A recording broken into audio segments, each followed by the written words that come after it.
Syria নিয়ে তুরস্কের president Erdogan আনুষ্ঠানিকভাবে এক বিবৃতি দিয়েছেন অল্প সময় আগে। এতে তিনি বলেছেন, এখন সিরিয়ায় একটি নতুন রাজনৈতিক ও কূটনৈতিক বাস্তবতা রয়েছে এবং সিরিয়া এখন তার সমস্ত জাতিগত, সাম্প্রদায়িক এবং ধর্মীয় উপাদান সহ সব সিরিয়ানের অন্তর্গত।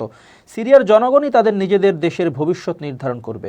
আমি এটা জানতে চাই যে তুর্কি হিসেবে আমরা এমন কোনো পদক্ষেপের অনুমতি দেব না যা আমাদের জাতীয় নিরাপত্তা এবং স্বার্থকে বিপন্ন করে।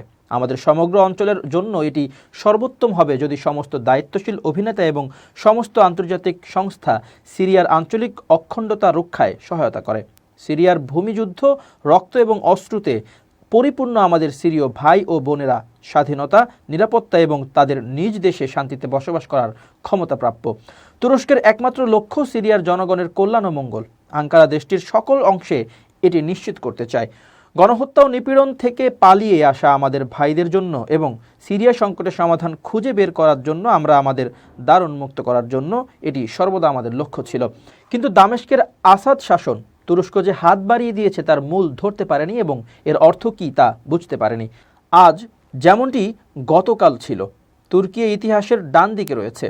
আমরা এমন একটি সিরিয়া দেখতে চাই যেখানে শান্তি ও স্বস্তি বিরাজ করবে, যেখানে কেউ বাদ পড়ে না, কেউ নিপীড়নের শিকার হয় না, কারো অধিকার ও স্বাধীনতা লঙ্ঘিত হয় না, কেউ নিপীড়নের শিকার হয় না এবং বিভিন্ন পরিচয়ে মানুষ শান্তিতে পাশাপাশি বসবাস করে।